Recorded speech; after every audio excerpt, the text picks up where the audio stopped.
Hey, how's it going? It's Sam Frost here. Now, in this video, what I'm going to be doing is basically giving you a live guided tutorial, or as live as possible, of setting up your first Google Ads campaign. Now, this is quite a departure from how I've been doing videos on this channel in the past. What I've generally done in the past is basically gone and made, I guess, a script, and then produced a video and edited it with the help of my brother who does the video editing for me, and basically come up with a more highly professional or produced look of video. Now, what I want to do for a few tutorials is just depart from this and just do a real sort of straightforward walkthrough of the process with nothing much more than a microphone I'm recording with and some screen capture software and my webcam, so you can see me in the corner of the screen. And so this first tutorial that's been done like this, what we're going to be doing is basically going through the process of setting up a Google Ads campaign from scratch. Now, what I've done is I've created a brand new Google Ads account, and I've created that account for a business called Garage Dreams. Now, Garage Dreams is a motoring website that my brother and I run together. It's basically growing really nicely, but I thought it would be a really good test bed to show you a few things. It's a website that's got lots of traffic, so we can show you things like remarketing and audience targeting and conversion tracking and all sorts of things like that. But it hasn't had any Google ads done in the past. It hasn't had any Facebook ads done in the past. There's opportunities to optimize the SEO and everything. So it's a really good test bed for us to work with, and for me to produce good quality tutorials in this live format that you can follow along with. So in this video, all we're going to do is we're going to talk through the basic process of setting up your first search campaign on Google Ads. We're not going to do display or video or anything like that. Those will be future tutorials, but this is just a really good starting point. So what I've done is I've created a brand new Google Ads account that has nothing in it.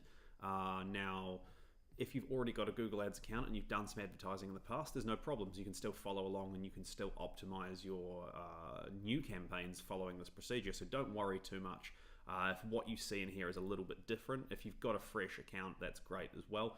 Bear in mind that I set up my account through a thing called a My Client Center, because I've got a client management system or a client manager account. The setup process, if you're just DIY or beginner advertiser, will be slightly different, and I will create a separate video on that as well. So you'll get the best of both worlds. But in this tutorial, what we're just going to assume is that you have a blank, or at least a relatively blank canvas to work with. And what we're going to do is now go through the ad setup process. I'm not going to show you how to fix the billing information issue. That will be a separate video. All we are focused on here is how do you basically create a campaign. What process should you go through to create a good starter campaign that will help you get more traffic to your business website or your affiliate websites or whatever, but without making a lot of common mistakes that people tend to make along the way. So what I will now do is talk you through that process. So the first thing you do is you come into your Google Ads account, and then what we're going to do is we're going to create a campaign. So we hit this blue button here for plus campaign, or we can hit plus new campaign down there. It doesn't really matter. So we're going to hit new campaign. And first thing you'll see is this piece here where you've got a whole load of options you can pick from. So these options like sales, leads, website traffic, product and brand consideration, brand awareness and reach, and app promotion, they're all like predefined promotion categories. Now, you don't have to follow this. Basically, if you're interested in getting more website traffic, what Google is going to encourage you to do is click this option here, and then it speeds up some of the setup process and helps you get that objective of more website traffic. But my advice is that whatever you're doing, you create a campaign without the guidance of a goal, and then you've got all the options available to you and you're not limiting yourself. Google has a tendency to try and make things as easy as possible, but in some respects that tends to wind up making things as easy as possible for them to sort of, I guess, help themselves to your money. What you want to do is equip yourself with all of the options and the configurations right from the get-go. It does make things easier for you. So once you've done that and you've selected to create a campaign without a goals guidance, what we're going to do is select a campaign type. Now today we're focusing on search campaigns. Search are those classic text ads, used to be known as Google AdWords. It's been around for a very long time. You select some keywords you want to advertise for, you create an ad copy or two, and then you advertise for those. And if someone clicks on your ad because they like the look of it, you pay per click. But just to talk you through some other types that are available, there's display advertising. display advertising is when your banner ads or text ads run on other websites. So websites that have traffic, they can become a publisher on the Google Display Network through this thing called Google AdSense, is one of the most common ways of doing it, but there are other ways, and they can monetize the traffic that they've got by showing ads, and Google manages really the relationship between the ad publisher, the person trying to make money, and the advertiser, which is you if you select display advertising. Shopping ads, they're using Google Shopping. Once again, I'll do a separate tutorial on this for e-commerce and any of those kind of businesses. Video ads are for companies, or for advertising, I should say, sorry, on YouTube or on video partner websites. So if you've got video that you want to promote, video ads can be a good option. Once again, that will come in a separate video. And then the last piece is app advertising, and that's if you want to get people installing an app that you're promoting. But for now, we're just going to focus on search. So that's what we're going to do, is we're going to select search here. And we've got a few different options. We can select the results we want to get from this campaign. Well, 3 options to pick from. The first is website visits, which is what we're going to do today. The second is phone calls. So if your focus was really on, say, getting phone calls, let's say you're a plumber or some sort of tradesperson, and you're more interested in phone calls than website visits, you might select that. You can actually select both at once, but the focus is, for us today, is going to be on website visits, and I just wanted to explain this option. And then the final one is app downloads, if you want to get people installing your app and testing it. But we are going to focus on website visits, and we're going to put in the business website, which is www.garagedreams.net, and then we're going to continue. So we'll wait for the next step to load. So now we can see here that we've got a campaign type set as search. Now we need to give it a campaign name. Now a campaign is really just a container. It's a container, or think of a campaign as like a category or a topic, and then underneath that you have your ad groups, which is actually where the keyword selection and ad copy goes. Campaign is really that high level topic and targeting options and budget. So the campaign we're going to create for Garage Dreams today is a buyer's guides campaign, and the reason we're going to do this is we do a lot of buyer's guides. One of the things we do a lot of is creating buyer's guides for basically for people who are interested in purchasing classic cars. We focus mainly on sort of Japanese modern classics from the 90s and early 2000s, but we do some other stuff as well. So we are going to create a buyer's guide campaign for this website. Now your campaign might be something different. Let's say that you sell dog training equipment. You might have a campaign for collars, or a campaign for leads, or a campaign for treats, or something like that. And you would create that as your campaign. You can name the campaign whatever you want. I will do more tutorials on naming structure and how that can actually help your optimization. But for now, all you need to understand is that the main thing is you give it a campaign name. So we're going to call this Car Buyer Guides. So that's just the campaign name. Now this next piece is really important. By default, these 2 things are ticked and will run with your campaign. So the first is including your ads on Google search partner sites. Now the Search Partners Network is basically other search engines that run Google ads in them. So a classic example that I'm familiar with is Trade Me here in New Zealand. It's the New Zealand version of eBay. If you search a product on that, or whatever you want to search for, you'll see ads that are powered by Google. They are search partner sites. Now for now we're going to leave this included, and in a later video I will show you how to assess the performance of search partner sites versus regular sites. But yeah, just for now we'll keep it as is. This next piece though is really important. So basically by default, Google pushes you towards creating a campaign that's a search campaign that also incorporates features of display advertising. Now this is not a good thing, because display advertising and search advertising are 2 very separate things.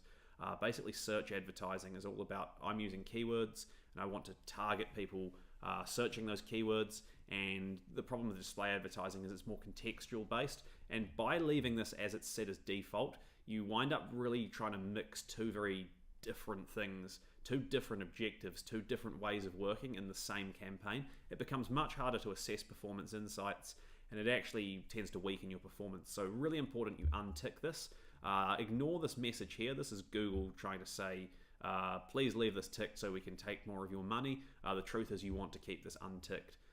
If you want to do display advertising, which I'll teach you how to do for free, well, not for free in terms of ad cost, but I will give you free lessons on how to do display advertising. I've got heaps of videos planned on that very topic. Basically, you'll do that as its own campaign. You never want to mix the 2 together. Now, on the old AdWords interface, this was known as search network with display select. It's changed now. You just have to make sure you untick this. Search partners will leave because it's just easier to leave it for now, and search partner network can sometimes perform quite well, but this will have a detrimental effect if you leave this as default. So make sure it's unticked. As far as more settings goes, we want to run this campaign permanently for the time being, but you can set a start and end date. So if you had a time-sensitive promotion, for example, you would just basically run your time-sensitive promotion by setting an end date. You can set campaign URL options if you need to do custom tracking, but for most people watching this channel, that will probably be in a more advanced basket. And the final thing is dynamic search ads, which I will show you in a separate video, because once again, this is a separate sort of concept. Best to split it out as much as you can. Now we want to move on to targeting. Now here's another gotcha. We've looked at the first one, which is this business of including display network in your standard advertising. But the next piece we want to look at here is the use of location targeting. Now, by default, you would think that Google is saying here that my ads are only going to run for this Garage Dreams site in New Zealand, but that's not actually the case. If we expand the location options, we can see that by default, Google has set to advertise to people in and showing interest in the targeted locations. Now, this is problematic because what happens here is basically that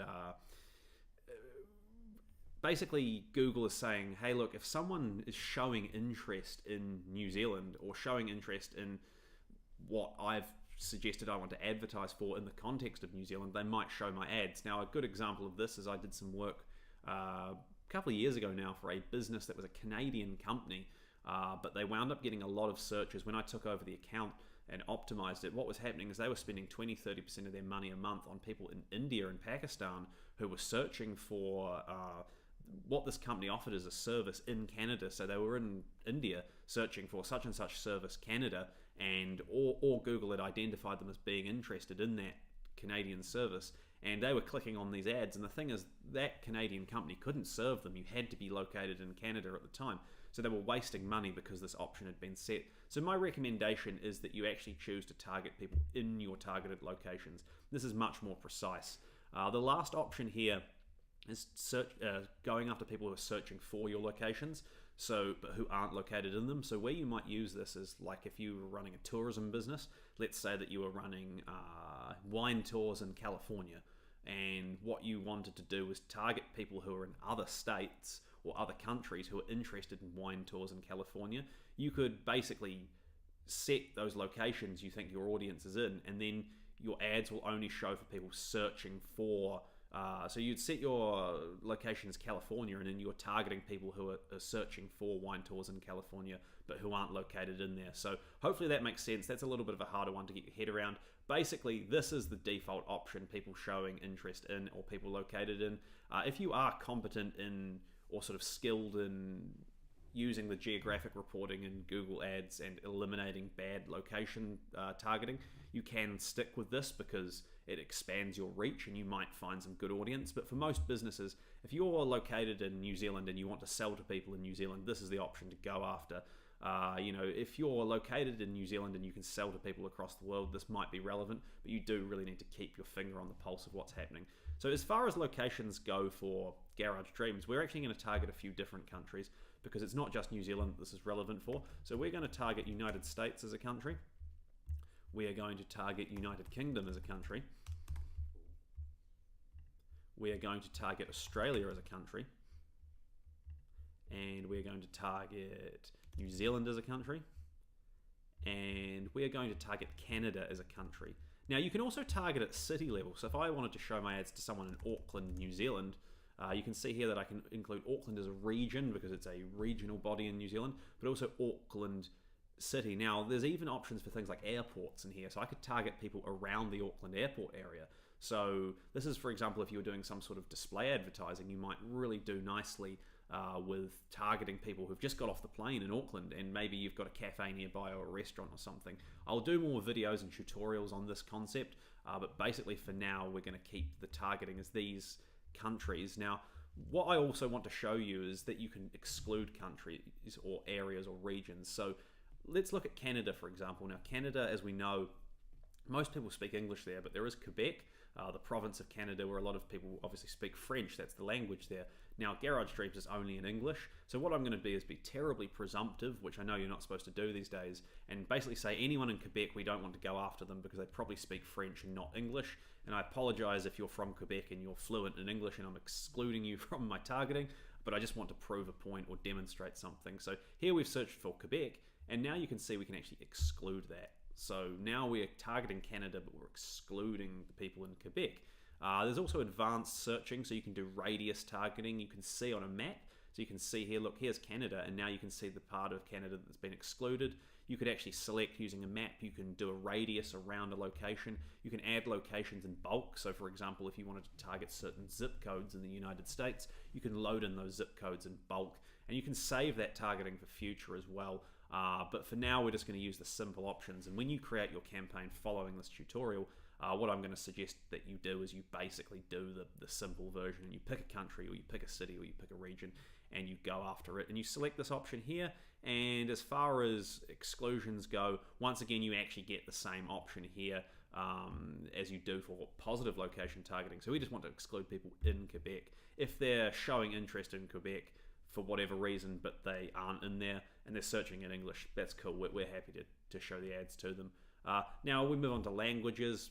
Now you can see French has been suggested here because I targeted Canada and they have people who speak French. I want to eliminate French because I don't want people who speak French clicking on my ads because the website's in English. So just think about that kind of thing, and you can add whatever languages you want.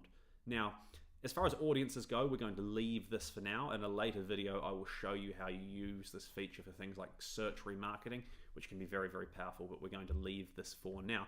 Now, the next piece is budget. Now, I want to just quickly mention how budget works. Budget is set at a daily level, but it's actually split over a 30-day or 30.4 day, I think it is, calendar month. So if you say to Google, my budget is $10 a day, you might actually have some days where your budget is exceeded, and you'll have other days where your budget isn't hit. Google can actually spend more than your daily budget or spend less. Now, it didn't used to be so much like that. Your daily budget used to be quite fixed in terms of Google would really not exceed it by much, but they did change this option or the way this works fairly recently. But basically what you need to do is think of what you want to spend per month and then divide that down into a daily budget. So if I want to spend $300 a month, then I'm going to set my daily budget as about $10 a day. But for this testing campaign, I just want to spend $5 a day.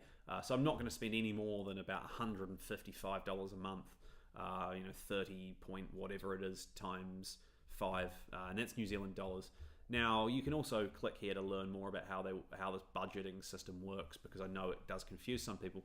The next piece is your delivery method. You've got two options here. Standard is just trying to drip your ads out over the day. So that is the standard option, and that's what we're going to be using here. Accelerated you would select if you've got any reason to try and spend all of your advertising budget for that day as quickly as possible. Classic example of someone who might want to use an accelerated delivery option is like a service-based trade business, so like a plumber once again, emergency plumber, emergency electrician, whatever. You want people searching in the morning for emergency plumber near me so that you can book them in for an afternoon job. And basically you might use accelerated there. Also, if your budget's struggling to spend, sometimes using accelerated can help as well. But for most advertising purposes, we're going to use standard. Anything where you think, right, I just got to get people clicking in the morning so I can hopefully work with them in the afternoon, that's where you'd probably be looking towards accelerated. Now, the next piece is bidding. Now, bidding is a massive topic in Google Ads, and goes far more in depth than I'm going to cover in this video, but basically, long story short, for purposes of setting up your first campaign, or at least your first structured campaign, we are going to just stick with this default option, which is we're going to focus on clicks. We aren't going to set a CPC bid limit for now. We're basically saying to Google, I've got a $5 a day budget or $150 a month. Find me as many good quality clicks as you can within that budget. Down the track, we'll do some tutorials on how you set bid limits, how you can use other types of conversion-based bidding, and all sorts of interesting things. If we select here, we can see there are actually tons of different bidding strategies: target cost per acquisition, target return on ad spend, maximizing conversions, search page location, enhanced CPC, all sorts of things, and good old-fashioned manual CPC bidding as well. That's where you say, I only want to spend $1 a click maximum. Now, do bear in mind that the way that this works is that if you set a CPC bid limit of $1, you won't always pay $1. You're basically saying I'll pay up to $1, and you might actually pay less if your ads are good quality and people are clicking them and the competition's not as high. So just bear that in mind. The CPC limit is a limit. But of course, depending on how you structure your conversion optimization settings, which we'll get to at a later date, you might actually wind up spending more if you use something like enhanced CPC. So I don't want to confuse this too much. So for now, we're just going to leave it at maximize clicks. We're just going to not set any bid limit. And all we're saying to Google is, hey, please just get me as many clicks as you can within that budget. And this is usually a pretty good way to start, basically. If you've got conversion tracking set up and working and everything, which I'll be using Garage Dreams as an example of how to do this, and then coming back and optimizing campaigns with conversion-based bidding, well then that's great. But for now, I'm assuming you're not working with much. So this is a great way to begin. Now, ad extensions is another piece I am going to come back to at a later date. Before I do that, I just want to show you the more settings option. So ad scheduling is something you can do in Google Ads. Let's say your business is only operating Monday to Fridays from, let's say, 7 a.m. till 3 p.m. Maybe you start early and you finish early. Well, you might say, I only want my ads to show during this time, so you can set that ad schedule.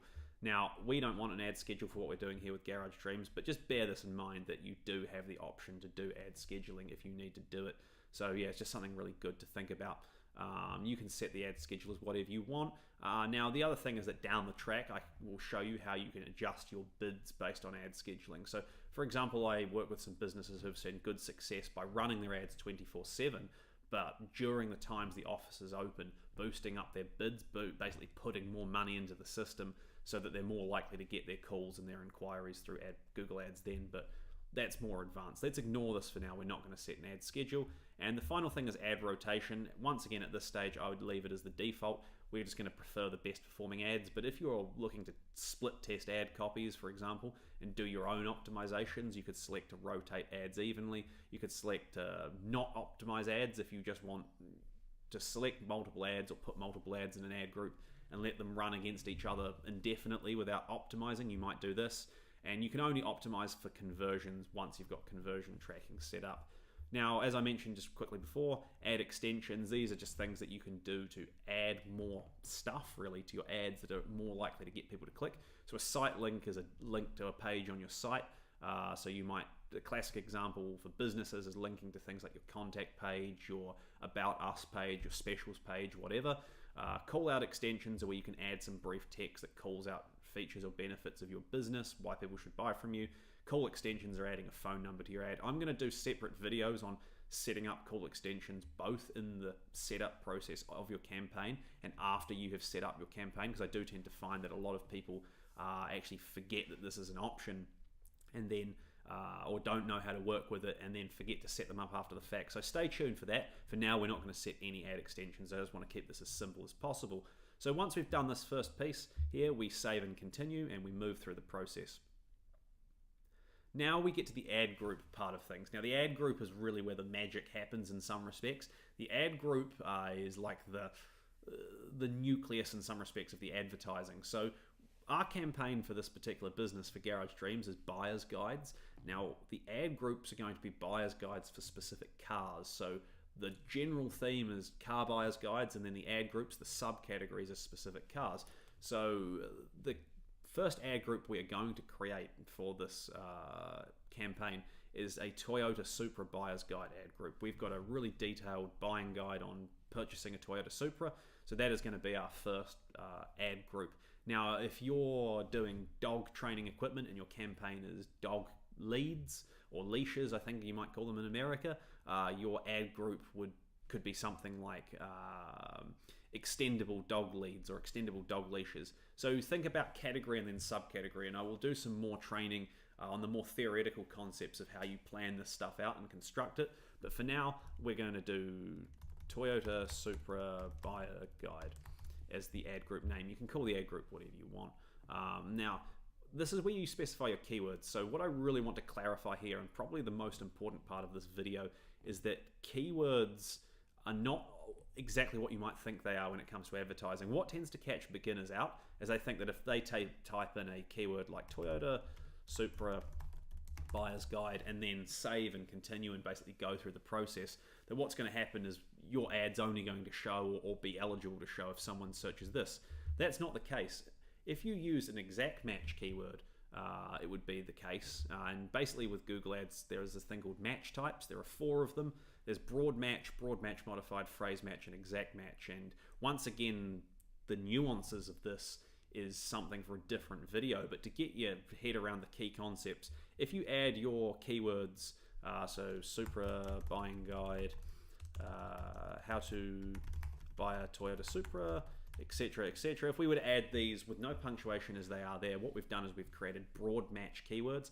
Now, broad match keywords, as the name implies, are very broad, and the issue you can often run into is that Google will show your ads for searches that can be quite unrelated to what it is that you've specified, and that will really annoy a lot of advertisers. Many people don't even realize this is happening. I've worked with a business that was selling car parts. They were selling Ford Escort parts, and they wound up having searches show for things like, New Zealand sex phone line and all sorts of weird stuff like that, because Google basically took massive liberties. They only had broad match keywords, and they weren't controlling the negative keywords, which we'll get to at a later date. But basically, yeah, they were really annoyed with what was happening, and it was quite an embarrassing conversation to have with these guys, with the managers of their business saying, hey, we've got a problem here, you've been spending real money on this stuff, so you want to get it right. So basically, to start with, what I recommend you advertise with is this thing called broad match modified. So broad match is where you do no punctuation. Broad match modified is where you use a plus symbol. So Supra buyer's guide. Now, what that's saying to Google is that I don't care what the user searches to match against this keyword, as long as it contains the word Supra, as long as it contains the word buyers or a close variation, and as long as it contains the word guide or a close variation. So if someone typed in free Toyota Supra buyer's guide, that would be a match. If they typed in Honda Accord buyer's guide, it wouldn't be a match, or Toyota Corolla buyer's guide, it wouldn't be a match because the word Supra is not in there. So yeah, hopefully that makes sense. This is about giving you another level of positive control. I'm a big fan of using broad match modified keywords to start with. Very, very effective.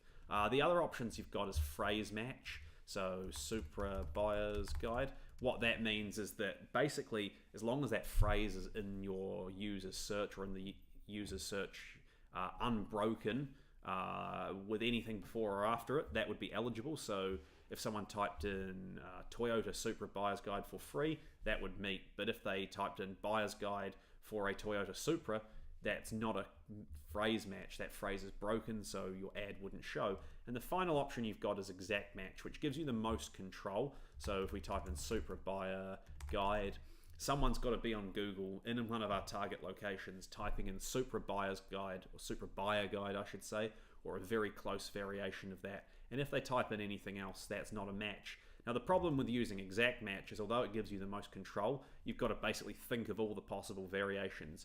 Now, once you get cracking with Google Ads and you start building up some performance data, what you're able to actually do is identify the searches that are being made most of the time. If you're familiar with the 80-20 rule, it's usually about 80% of your traffic comes from about 20% of your keywords or searches.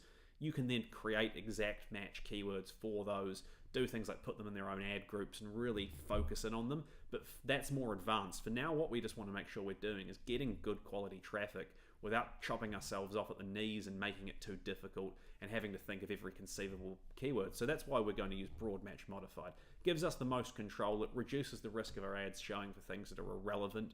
I'm pretty confident that if we did broad match keywords for Supra buyer's guide and ran that, we'd wind up with all sorts of random stuff, and I'll create a campaign and test it as part of this channel that tests that theory, and we'll run it for a few days and we'll see what we get as searches, and I'll waste some of my money so you don't waste yours. But for now, we're going to go for a few broad match modified keywords: Toyota Supra buyer's guide, Supra buying guide, how to buy Toyota Supra. Now, we could go for something like buy Supra, But the problem there is that a lot of people who would be matched for that are probably looking to buy one and actually looking for a place that sells them. Our website doesn't sell cars. We're only interested in people who are looking at information on how they actually buy one of these. So just bear that in mind as well, something to consider. Now what we're going to do is save and continue. So I'm going to do a lot more training on this. This is really just scratching the surface of keyword match types and targeting keywords. There's tons more content to come on this channel. And I don't want this video to go for hours and hours. So suffice it to say, think of a few key things that you think people are going to search. So if we use that dog leads example, if we're using the extendable dog leads, then you might use, plus extendable, plus dog, plus leads as your main keyword. Plus extendable, plus dog, plus leashes is another example. And that's going to give you the ability to get out to plenty of people without risking too many irrelevant terms. So next thing we do is we save and continue.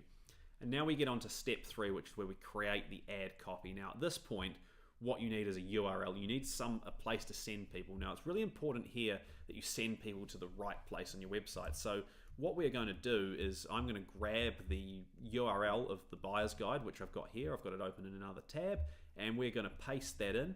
Now, we could send people to the homepage of the website. Google's not going to stop us doing that. But if someone's searched for Toyota Supra Buyer's Guide, they've seen our ad and they click it and they wind up on the homepage.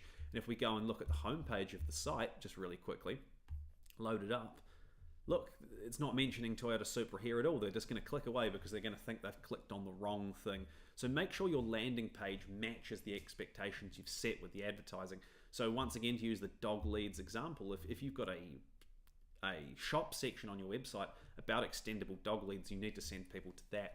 Now once you've put your page in, your final URL, you give it a headline. So we're going to do, I'm not going to spend too long going through how you write ad copy. That's once again another lesson, but let's make sure that we use our keywords. That's one key thing to get your head around, is you want to include your keywords in your ad copy.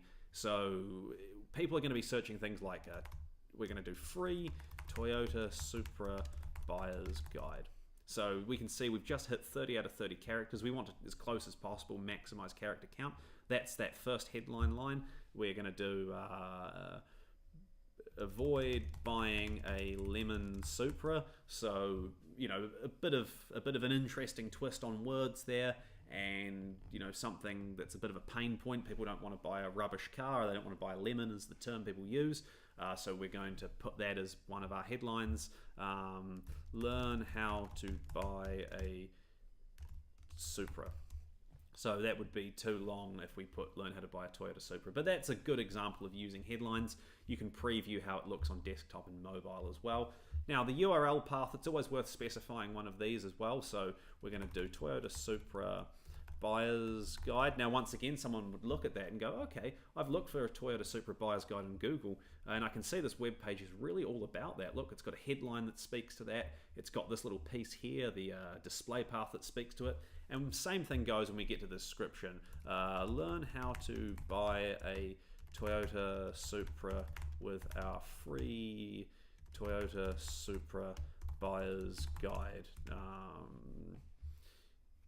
Avoid, what can we say here? Actually, let's expand on this first piece. Learn how to buy a Toyota Supra with our free detailed Toyota Supra Buyer's Guide. Avoid buying lemon.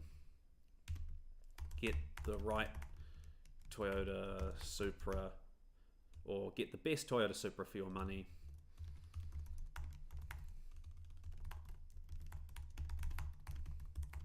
With our free Supra guide.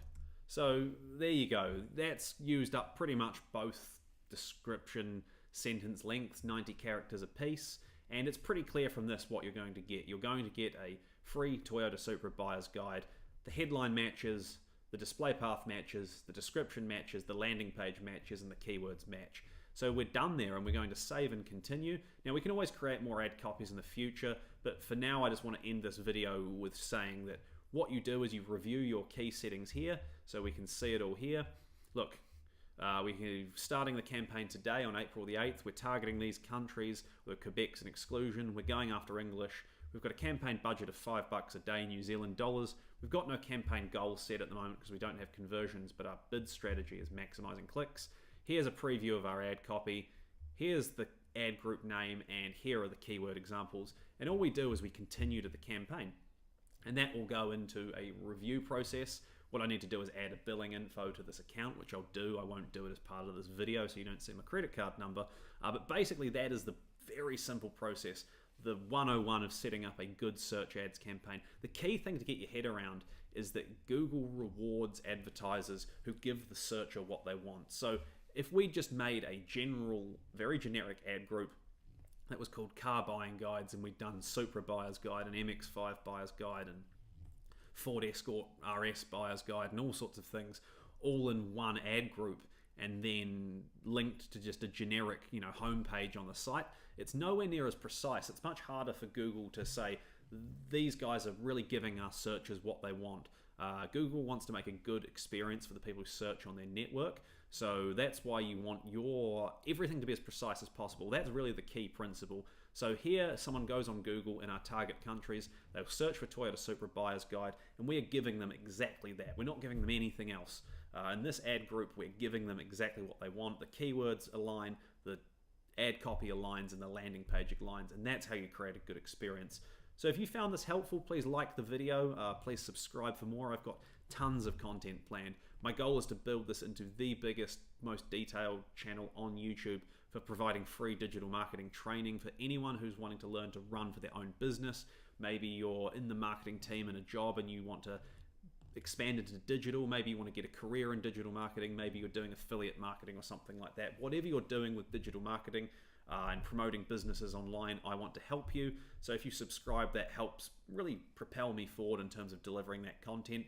If you've got a question, if you're a bit confused about something, do leave a comment as well.